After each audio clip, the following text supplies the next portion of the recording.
Il y a exactement 167 ans, à savoir le 1er mars 1832, les grands-parents de vos grands-parents ont peut-être eu l'immense privilège d'être les premiers voyageurs en chemin de fer. De Saint-Étienne à Andrézieux, 16 km marquaient alors le début d'une grande aventure. Plus tard, le réseau ferré connaîtra jusqu'à 41 000 km de rails, transformant définitivement le visage de notre douce France. Grâce à la vapeur, les campagnes se retrouvent aux portes des villes, on échange, on commerce et on part même en vacances. Mais à l'heure du TGV, plus question de marquer les arrêts. C'est pourquoi Galilée vous offre une balade dans le petit train qui s'en va dans la campagne.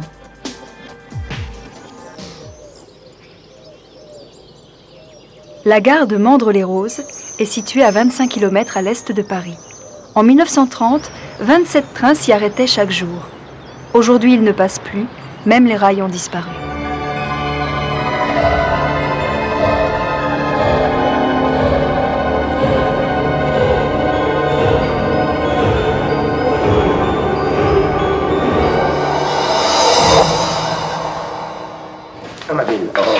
Viens, viens.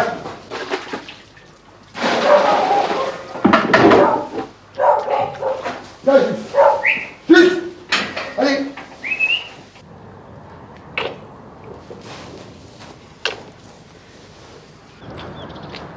Je peux dire que j'ai eu cette gare tout à fait par hasard. Je cherchais un endroit, dirons-nous, vaste, pour être tranquille, j'aime bien ma tranquillité. J'ai trouvé cette gare qui était totalement désaffectée, il n'y avait plus de carreaux, il n'y avait plus, c'était... Bon, c'est le cas de le dire, c'était une demi-ruine. Cette gare devait en principe être démolie dans le mois qui suivait. Et on a eu la chance de voir déchirer le papier de démolition. Et bon, ben, on a cette gare depuis plus de 20 ans. Des gares comme celle de Mandres-les-Roses, dans les années 30, il y en avait près de 15 000 en France. Le train était alors le moyen de transport le plus utilisé. Il allait dans le moindre village. Il faut dire qu'à l'époque, il y avait peu de voitures et les routes n'étaient pas goudronnées.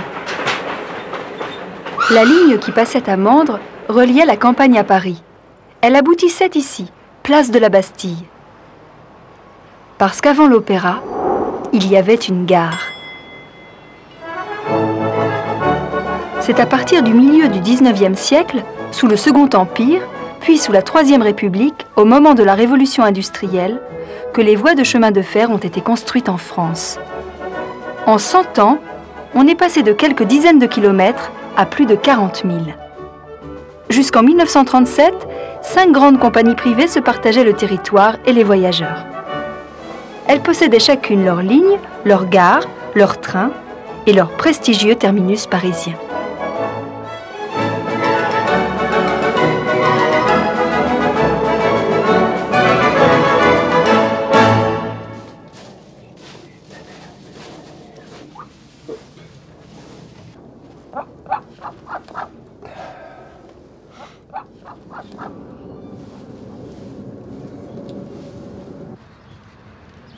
C'est une gare qui est défendue en 1875.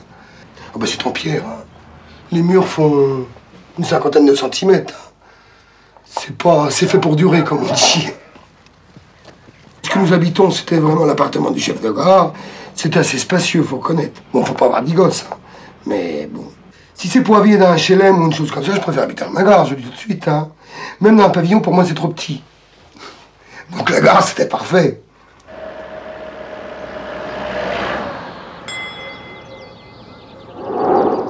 À Mandres, avant la voie ferrée et la gare, il y avait des champs. Et on faisait déjà pousser des roses. Pourtant, le train allait changer bien des choses. L'arrivée du train permit aux rosiéristes de bien saisir le marché parisien, de bien s'implanter sur le marché parisien en diminuant le nombre d'intermédiaires et en assurant une présence quotidienne grâce à cette relation ferrée avec la capitale. Le chargement des roses dans le train des roses est un spectacle assez coloré. Vous avez tout le petit peuple des rosiéristes qui est là, aussi bien les hommes que les femmes. Les femmes vont partir vers les halles Et puis dans le train, tout le monde se connaît, c'est un petit groupe relativement bien soudé, qui a des intérêts communs et qui se connaît. On échange des nouvelles de la famille, du travail, du village, des villages alentours. C'était un train qui démarrait vers 18h à Verneuil-l'Étang et qui s'arrêtait ensuite à toutes les gares et ensuite filait vers Paris, Bastille, direction les Halles et Vente le lendemain matin.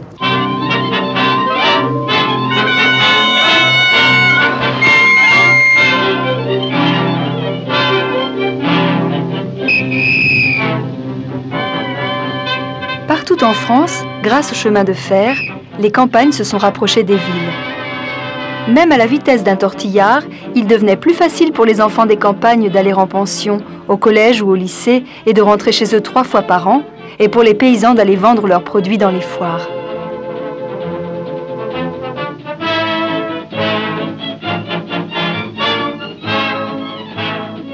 Mais le train facilitait aussi l'exode rural. Les paysans les plus pauvres quittaient en masse les campagnes, allaient s'installer en ville ou partaient à l'étranger pour trouver du travail.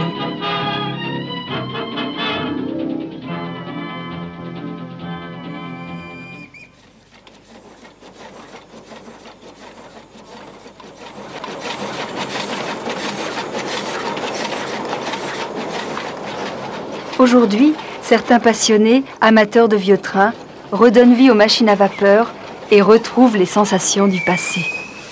Nous, on les emploie à vitesse réduite parce qu'on fait de la promenade avec, mais on peut rouler jusqu'à 25 ou 30 km/h avec une locomotive comme ça. Les petits trains, c'est l'époque des petits trains de nos grands-mères qui transportaient les voyageurs entre les villages et les villes. J'imagine les familles entières partant au marché ou à la messe le dimanche matin à bord de ce petit train-là parce que les familles à l'époque n'avaient pas de voiture personnelle.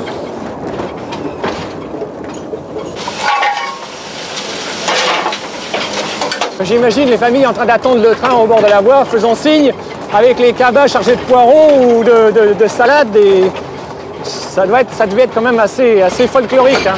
J'imagine pas ça comme la gare de TGV où tout est programmé impeccable. J'ai même entendu dire que les gens devaient s'arrêter dans certaines fois pour pousser le train parce qu'il était ou trop chargé ou parce qu'il pleuvait et que le train glissait sur les rails et qu'il fallait l'aider à monter les pentes. Étant un peu môme, j'avais envie d'avoir un train et quand j'ai réalisé que ces petits trains-là existaient, j'ai tout fait pour en avoir un, c'est vrai. On va lui serrer la vis. Le problème, c'est qu'ici, comme c'est pas une tige... Quand j'ai eu une locomotive, j'ai eu envie d'avoir une deuxième, une troisième. Mais maintenant, on a tout un élevage de locomotives, on ne sait plus trop quoi en faire. Et il s'agit plutôt de les restaurer maintenant que d'en acheter d'autres encore.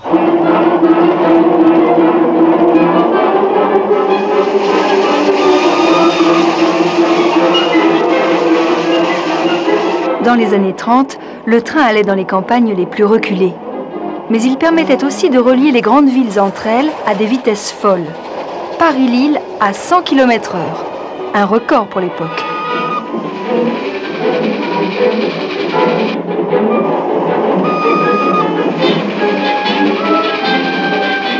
Les trains tirés par des locomotives au nom mythique, Pacific, Bugatti ou Mountain 241, devenaient synonymes d'évasion.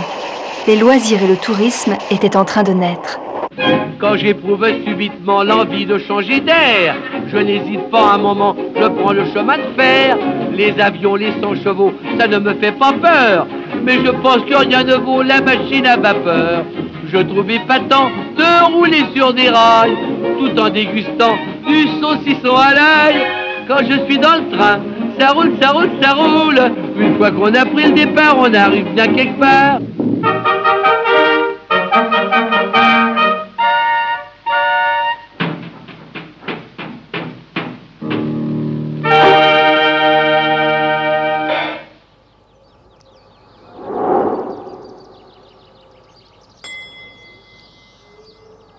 Le train ne passe plus à Mandres. Pourtant, quelques rares horticulteurs continuent à faire pousser les roses dans leurs serres.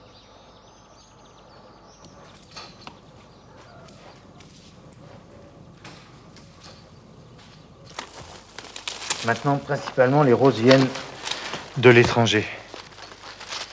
Elles viennent de Colombie, de l'Équateur, du Zimbabwe. Ils arrivent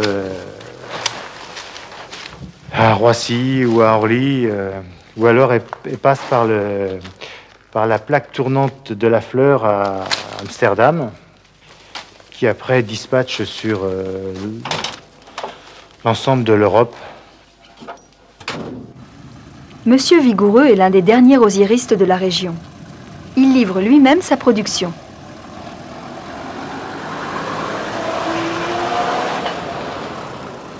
Actuellement, le train ne serait plus du tout un moyen de véhiculer la marchandise. Le moyen le plus rapide, le plus rentable, c'est un véhicule comme ça, parce qu'avec un véhicule comme ça, vous prenez votre marchandise à l'heure que vous avez envie de la prendre, vous la transportez vous-même, vous la déchargez vous-même, et dans un temps très court.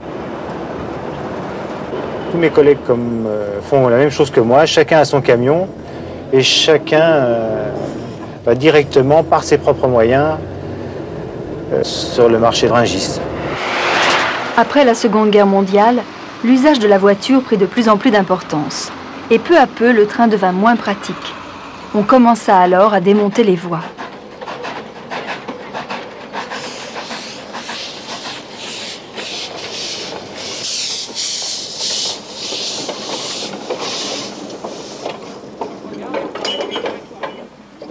Bon, t'as une minute d'arrêt.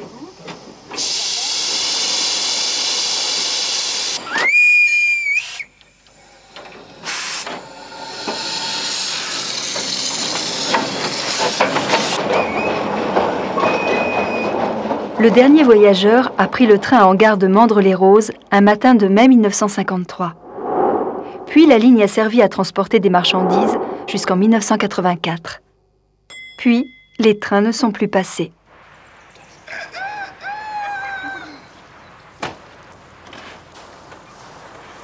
Pourtant, parfois, la nuit, quand tout est calme, on entend d'ici le TGV qui file vers Lyon à 300 km/h.